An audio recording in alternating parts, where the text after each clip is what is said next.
Hi everybody, it's Ryan Froelich again. Strength Management LLC is a real estate investment company giving you all this information. It's a continuation of 14 steps to buying your first single family home investment. And my name is Ryan Froelich. Like I said, we're giving to you on a blog. We're giving some free information for you so that you can purchase your first home. People sell this stuff and I don't blame them because you learn a lot, and you sometimes through the learning process you'd like to get some money.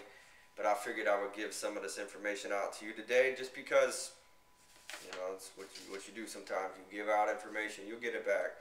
It'll come back to me. Someone will do the same for me. There's been a lot of people that have given me much information throughout my time of learning. I've worked with some very experienced investors that do. I know some people that have done up to 40, 50 properties in a year. I've worked with people that have flipped 100 properties. And myself, I've done 18, 19 in the last 2 years. So there's some experience here, there's some knowledge here in buying a home and investment. Like I said before, I've held rentals, I've flipped, and I've done land contracts before. So I've done some things in real estate pertaining to buying, and we were talking about finding a realtor that can do that and help you in that process as well.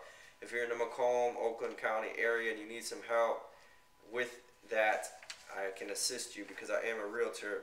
But let's get back into the tips. I was on tip 5.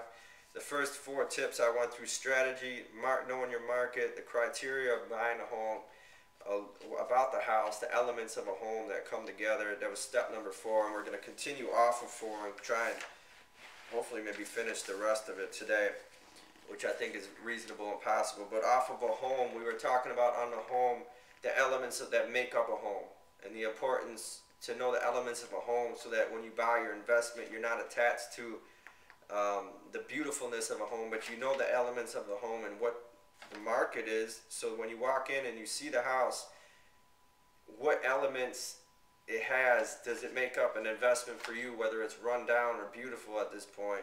Is it something that lines up for your investment criteria? Can you make money on it? And can you do something with the property? It's a gift to be able to see something when it doesn't look good, and to make it look good again. You have to be able to see. If you're looking at rundown foreclosures, you have to be able to see the home after. And it takes time to understand that a home looking so ugly, when a home looks ugly, that you'd be surprised what paint does, you'd be surprised what some carpet does.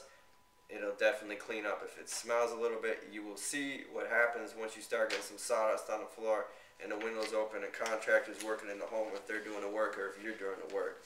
So I encourage you to look past what it looks like now and look into the future. It's just like, it's like a leader. A leader does the same thing. When they're leading somebody, when they're helping somebody, they see what's in them and what's in them past where they're at now. And you can dig out what's in them and lead them to the place where they need to go. That's what a mark of a great leader.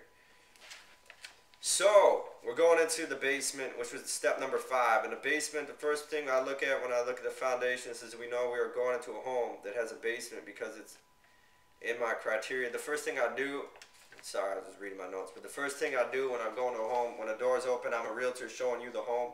The first thing I do is I go in the basement. If there's major damage, water damage, cracks, whatever in the basement, I'm leaving it alone. If there's a couple sediment issues that I've seen has been patched up, and I've purchased them and I've sold them, so that hasn't been a huge issue for me. But I'm saying major things, and if there's a lot of cracks, leave it alone. If there's a couple little minor things, go ahead and just keep looking, but major, leave it alone. Basement, just like in your life, the foundation is the greatest thing that you can have, which you need to build on Christ, Jesus Christ, which is the greatest foundation you can have. It's the only foundation that will stand. You also need a home that has a good foundation. It's very important. That's the first thing I said I look at when I go into a home. I go right, where's the stairs at? Okay, let's go down there. Let's look at the home. Everybody else wants to look at the home, but I say let's look at the foundation first. Plumbing and electrical. What you do with plumbing and electrical, you want to see if it's galvanized plumbing. A lot of some older homes have galvanized. A lot of times if it's galvanized, you're going to probably want to, you're going to expect, especially if it's a foreclosed home, you're going to expect to replace some of it.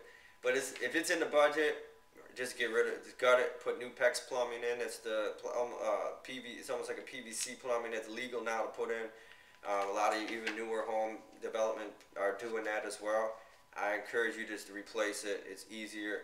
Electrical can be expensive, so look at, when you're looking at the electrical, make sure you're looking at the box to see if the box needs to be replaced. If the electricity is on, flip switches, see what's working. Most of the time, I've never really come across major electrical problems. Just minor things. Sometimes you have to tear things out. But actually, I can't say that I have done, spent money on electrical. It can get expensive.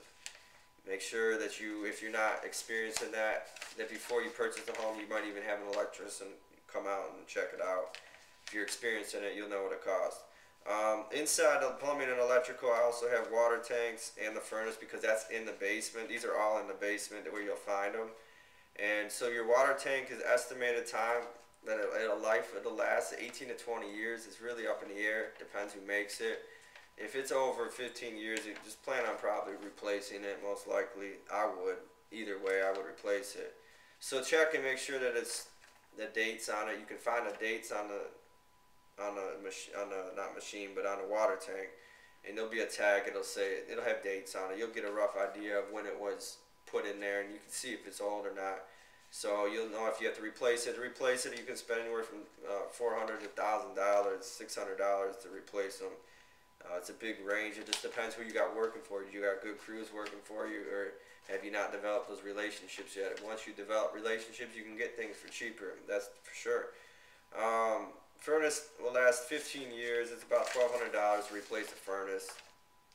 You can check the inside the furnace and it'll tell you exactly how old it is. So if you open up the furnace door and you look on the left hand or the right hand side, there should be a tag in there, and it'll tell you what year the furnace was made. Next, I will go to, so that's like kind of the main foundation of the home.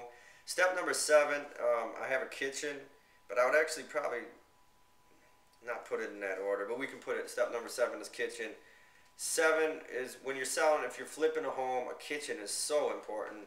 A kitchen sells a home, a kitchen and a bathroom. Step 7 and 8, step 7's kitchen, 8's bathroom. Kitchens and bathrooms sell homes. It's the places where you spend some good amount of time. Rooms, families, they do, but really paint can clean up a room. The cabinets and vanities, and that sells a home. I mean, the kitchen and bath sell a home. So you got to make sure that if you have the money in the budget, if the kitchen doesn't look good, I normally almost always rip out the kitchen and replace it. One time have I not done it on a home, and I had to salvage it just because it wasn't in the budget to do it. But most of the time, that is my first concentrated. I need to get the kitchen.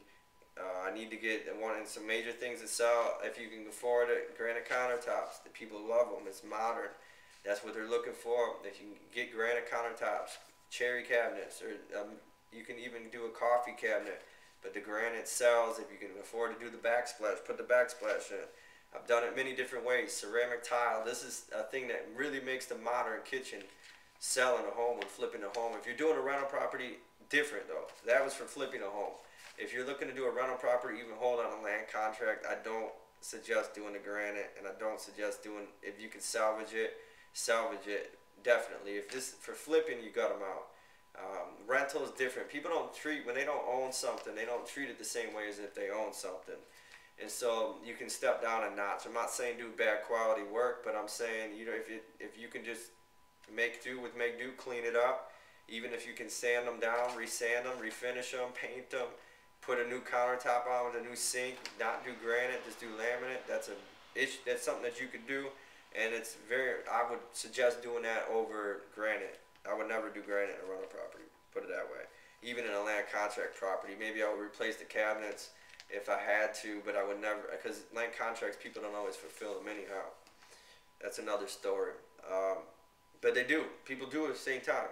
So, but you want to make sure that they don't, when they don't, it doesn't come out and you spend all this money and then it looks like garbage when they leave the home because something happened, a divorce or something.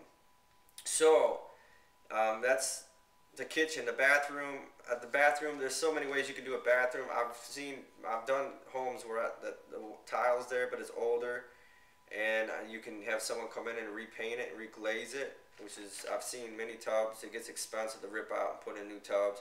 Many times I've reglazed tubs. Obviously for the budget, you want to do the best quality. Found somebody that does a good quality job. Some don't do a good quality, some do. You got to just test out the market and see who you can find. If you're in the Macomb, Oakland County area, contact me. I'll give you some contact on it. Basically, in your bathroom, you want to be able to make sure that you have everything that, if you can rip it out, do it, because the bathroom, people love a nice bathroom. Rip it out and put in ceramic tile. And with the experience of contractors that I've used, ceramic, you can re-ceramic over the tile, not rip out the bathroom, the whole entire walls. In older homes, it gets expensive. Ceramic tile sells a home. If you can do the backsplash on that, awesome. Because actually, I think it's cheaper to do ceramic than it is to buy the tub surrounds that are the new ones that are plastic, which are really nice. And I just think they're more expensive, and sometimes it's not in the budget. You have to do everything you can to cut costs and still make it look nice. Very essential when doing it. So new toilets, if you do spray, make sure you put new toilets, a new vanity, and a new light. And if you can manage to salvage the tile, if it's white, awesome, clean it up. And if you just spray the tub, if the tub looks like it needs sprayed, good. Or just do some ceramic floor, keep the tile, backsplash, and if it still looks good, it looks good, awesome. But always make sure you do a vanity,